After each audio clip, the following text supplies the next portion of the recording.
met Joan in 1994 when Roche acquired Syntex. And she was working in market research, and I was immediately impressed with her ability to pinpoint exactly what was important amongst the sea of data.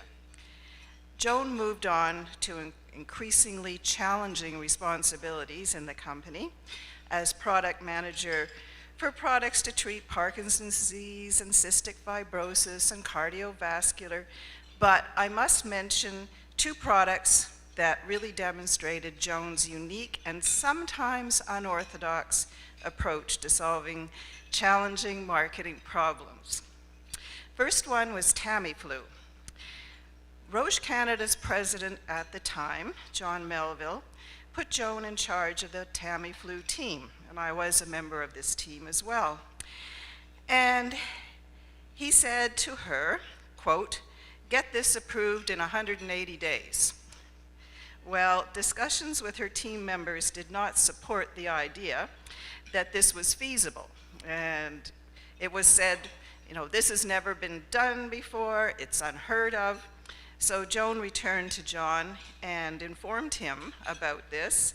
And she says that the message was, you either make this happen or I'll find somebody else to do it.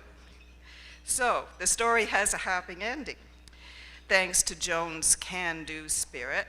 And Tamiflu was approved and launched in a record-breaking time of 191 days and was the first Roche product to reach $100 million. So the second example is Accutane, and that was a product with a lot of potential as well as a lot of baggage. Joan was appointed the dermatology business unit director, and I was the associate medical director looking after the dermatology franchise. She recognized that a partnership between medical and marketing was essential, and that was quite unusual in those days because usually these two areas were quite separate. So we worked together to develop a plan, and I ensured that the prescribers were educated and ready to treat appropriate patients, while Joan devised an innovative yet compliant DTC program. And that motivated the acne patients to seek treatment from these prescribers. And just 1 year after this strategy was implemented, the product showed a 37% increase in the bottom line.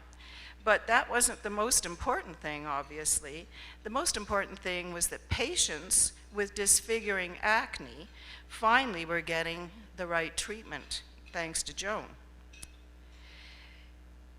At that time, DTC, especially for something like Accutane, was considered far too risky by most people.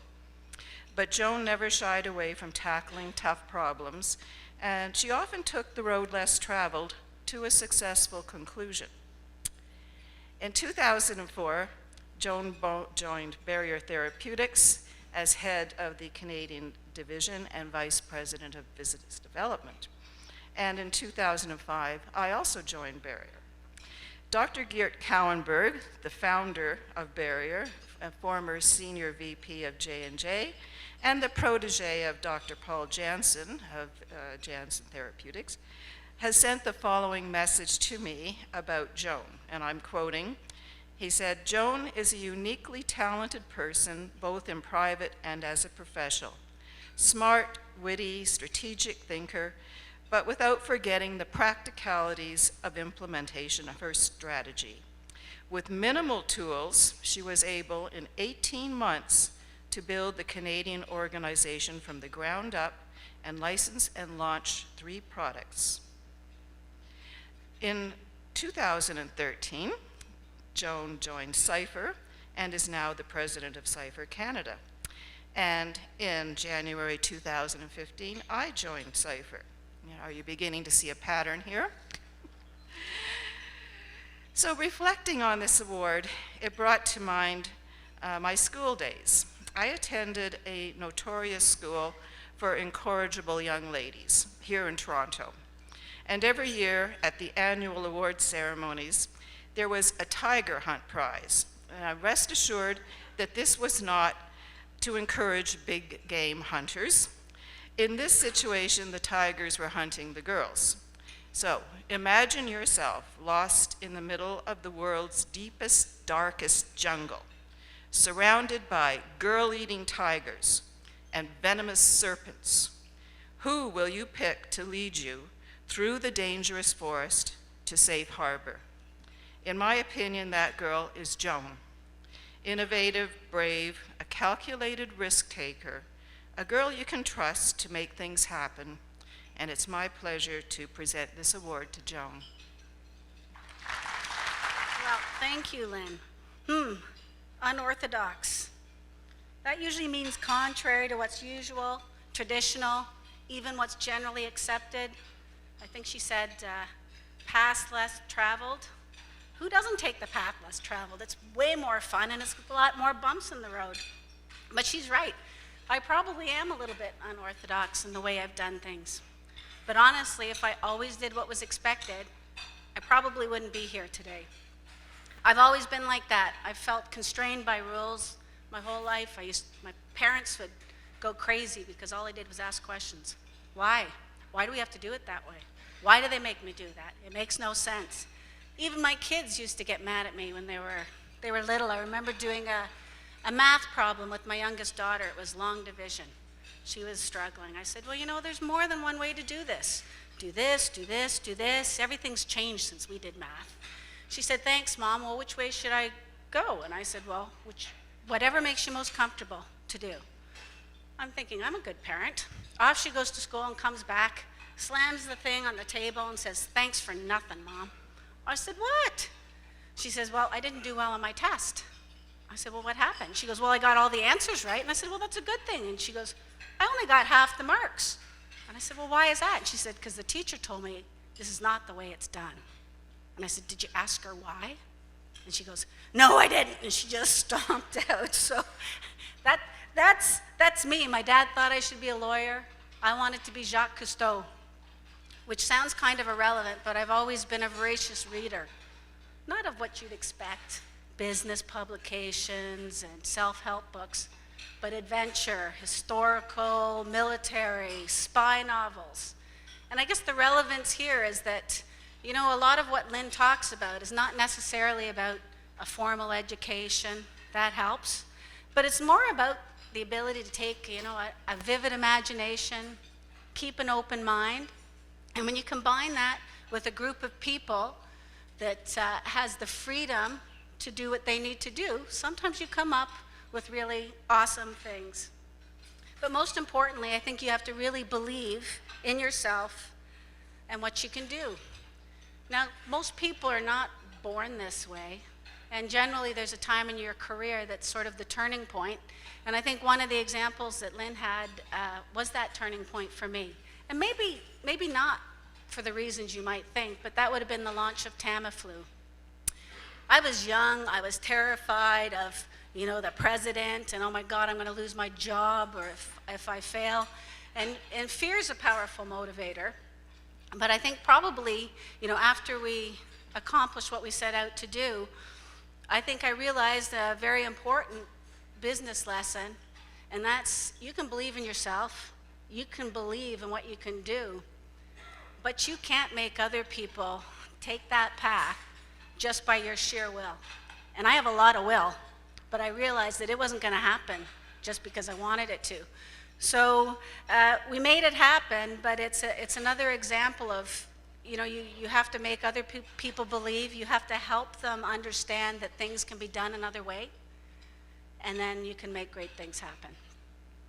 So, you know, if I've been lucky in a lot of ways. I've worked with some great people. Many of them are in the room, from Ronnie Miller, hi Ronnie, to Garrett Kallenberg, who I learned a huge amount from, and a lot of other people in this room, from Bob Lavoie and Ed Goditis, and a lot of people that I worked with at Roche. So I've been very lucky in that regard. After I left Barrier Therapeutics, I went on to try some new things, just to see what I could do. Went to work in China for a bit to see what that market had in store for us. And then I thought I'd finally try to put my money where my mouth is, so to speak, and start my own company. And that's what I did. And I guess this would be the time to thank some of the other people in my life that have put up with me and all my ideas and dreams for, the last 25 years, and that would be my family. Because we all are faced with opportunities, and a lot of us that like to work could work 24/7. If all I had to do was work, I'd probably be quite happy. But I mean, opportunities present themselves, but we have responsibilities and families and people that depend on us. And I have to thank my family, because I don't think in the 25 years that I've been married, my husband's ever said no. Now that could mean he's just very smart, but the reality is every time I want to take a risk, he's always said yes. I need my MBA. The kids are 4. I know I'm never home. Can I do it? Yes, of course. I need to leave my cushy job at Roche to go take on something more risky. Whatever you need. And then last, I said, well, I really want to start my own company. It comes with, financial risk. He did pause that time for a little bit, and then he said, Joan, whatever it takes. So I've been very lucky in that. And, that experience, I learned a lot of great lessons, some the hard way, some the easy way. But it also led me to my next job. And I'm very excited to work again with some great people and another great leader in Sean O'Brien, and some old good friends like Lynn and Lauren, and a lot of new, young, talented people that are sitting at those tables over there. So I'm very excited. This is perhaps, the end of my story, one could look at it, or I'd prefer to think the beginning, because honestly, I believe the best I have to offer is still to come. And I'll just leave you with a comment from a very good friend and mentor of mine, and also of many people in this room, and also an inductee, Dr. Stuart Madden, who's on that poster right over there. We used to talk probably once a week, and in one of those calls, I remember saying to him, God, Stuart, everybody's just seems so smart now. Everybody's getting so smart. And he said, with the usual tone, well, Joan, you might not be the sharpest tool in the shed, but you're practical. And he went on to remind me how being practical these days is sort of a rare commodity. There's a lot of brilliant people out there. And he said, if we were all Einstein, the world would be chaotic. We need practical people to keep the world going in the right direction. So, just to end, I'm very excited to take my practicality and combine it with, the brilliance and the entrepreneurial spirit of the next generation, and I hope to make some very exciting things happen. Thank you.